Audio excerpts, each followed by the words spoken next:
Monroe. It's Mrs. Fisher here with some math activities that you can do in nature. So I went on a little nature walk with my dog and I found all kinds of things. I have found some pine cones, I found some stones, I found some leaves, and I found some sticks. And so with those things, I'm going to make a bar graph. And I want you to help me out with that.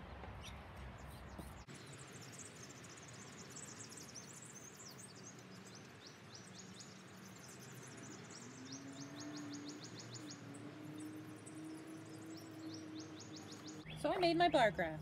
And what I'm going to do is I'm going to count how many stones I found. And I found 1, 2, 3, 4, 5, 6, 7, 8, 9, 10, 11, 12.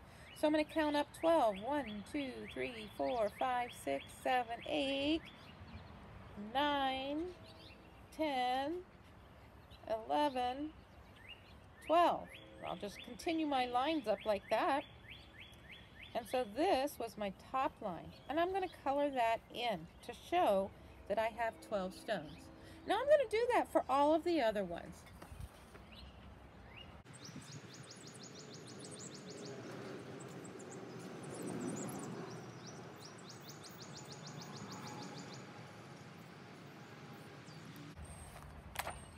Okay, so this is my bar graph, and my bar graph it shows that I have 12 stones. It shows that I have 1, 2, 3, 4, 5, 6 sticks, 3 leaves, and 6 cones.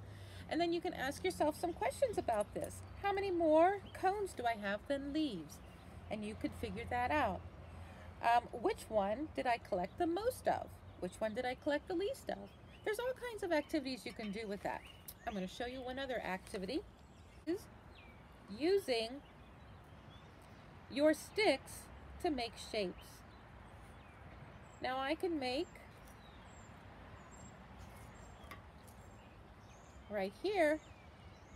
I know it doesn't look like a regular regular shape, but we can count our sides. 1, 2, 3, 4, 5, and a 5-sided shape, guys, is a pentagon. That's right. We could add another stick, and guess what? That would become a hexagon. Great job. So you can make 2D and 3-dimensional shapes just by finding some sticks in the yard or going on a fun walk. Hope you enjoyed the math lesson. Have a great day. Good morning, Monroe. This is Mrs. Biddle with Biddlebee's Poetry. Today I'm going to share with you a fun poem that I just happen to love. And that poem has to do with nature, which is our theme this week. It's about flowers. Let me read. I love flowers, purple, blue, and red. I love flowers in the flower bed. Pansies, daffodils, and tulips too. All of their beauty, all for you. Yellow, pink, and white. I love flowers, morning, noon, and night. Violets and dandelions, daisies grow up towards the sun and sometimes in the snow. I love flowers. That was our launch part. Now we're going to do our explore part. What I want you to do is to go out and find a flower somewhere outside. I found a crocus. You might find one in your backyard, or you might take a walk in the woods and find one. Look on trees, they're there too. Anyway, come home and draw a picture of your flower. Then I want you to label the parts of the flower. Then for our landing activity, boys and girls, I want you to write an acrostic poem. And that's where you take the letters of your flower and write them up and down. This word says crocus, and that's what my flower was. Then you write something that has to do with your flower that starts with each letter. C, they're colorful. R, they're right in my backyard. O, they're often in the snow. C, they're chilly weather growers. U, they're underground all winter. S, spring is here. Boys and girls, I hope you have fun with your activity this week. I hope you go out and find lots of different flowers. I want you to be safe, and I want you to have fun. This is Mrs. B's Poetry saying goodbye. Hi Monroe, it's Mrs. Ireland. While you're kind of stuck at home, It's really important to keep both your body and your mind active. Mrs. Ward's theme for this week is nature. So to go along with that theme, I have a suggestion for something you can do to be active and also practice the reading and writing skills that you've learned at school. So what you're going to do is you're going to be going outside on a scavenger hunt. Now, you could walk throughout your neighborhood, you could just walk up and down your street, you could even just walk around your own yard if you need to. The first thing you need to do, though, is decide, what do I want to collect on my scavenger hunt? And you need to make a list of it. And I have a couple suggestions for how you can incorporate writing into making this list. So one thing you could do is you could just write down the items or the pictures of the things that you hope to find. One way to incorporate writing is, can you write and stretch out the sounds in the whole word? Or maybe you could just figure out what is the first letter sound and write that letter. Another suggestion I have, which is a little bit more challenging and not so specific, is don't write the exact items you want to find, but kind of describe them. Could you look for something that's soft or smooth or rough? Can you find something that makes you smile? Can you find something that's unexpected? Or maybe something alive. Or something alive. Or something alive. Now you can see our lists. We did make them on the back of just a cracker box that I cut up. So you could just make your list on there. I have a couple other suggestions though. Of course, you could just make a list on paper. You could even write your list on the outside of a paper bag and then just carry the bag with you. When you do go on your scavenger hunt, I would suggest that you take a bag or a bucket or even just your pocket, something to collect the items in for something we're going to do when we're finished. We decided that we're going to just walk on our street and then continue our hunt in our backyard. Hey look, I found something rough.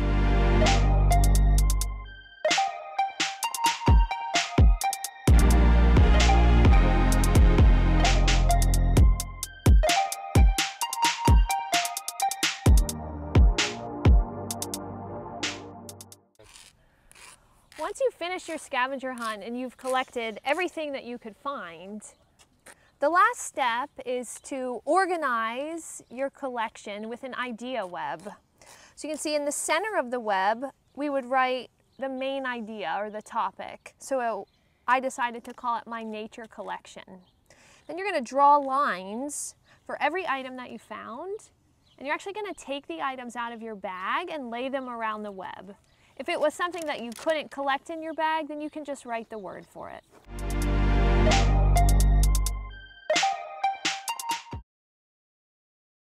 After you have everything laid out on your idea web, I would encourage you to try to stretch out the names of each item and write the labels yourself.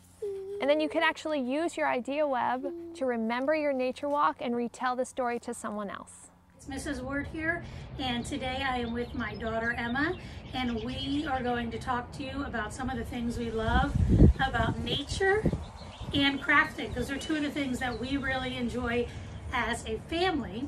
So today we are outside. It's a little bit chilly, but today we are outside and we are going to be creating some story stones for you. So we got this idea from one of my family members who started to create story stones.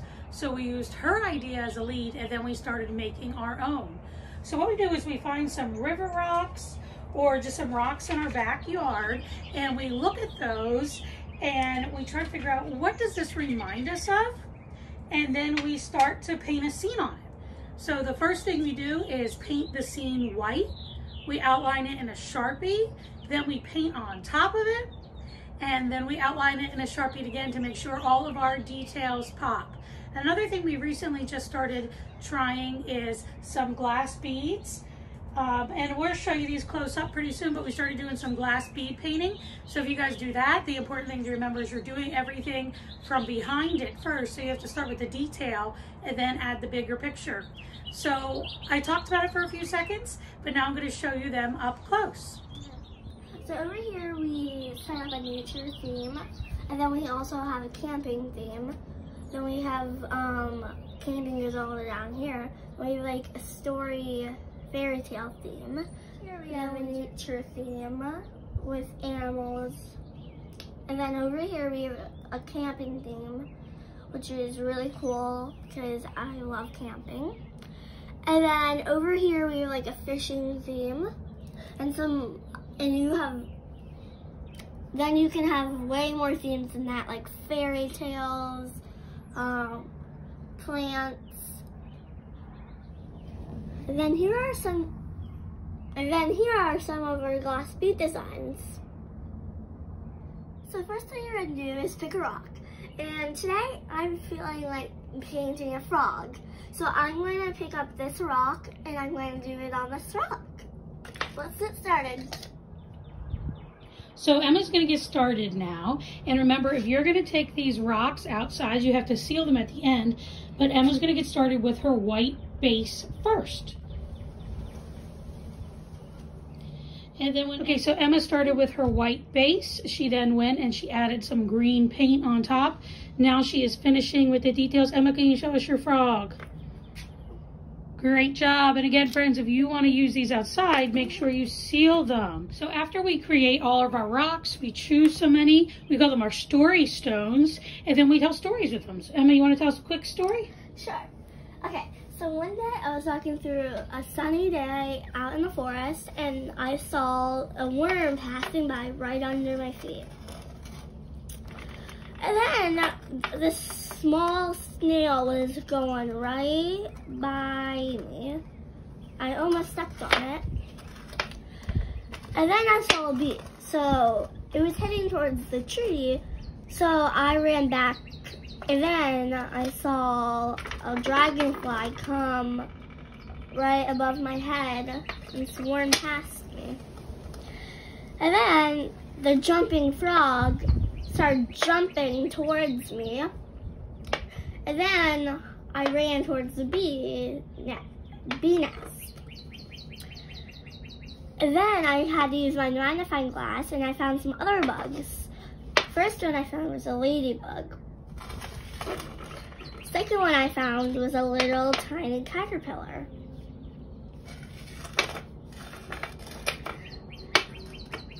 And then when I was going home from walking in the woods, I caught a butterfly in my net. The end. Thanks, Emma.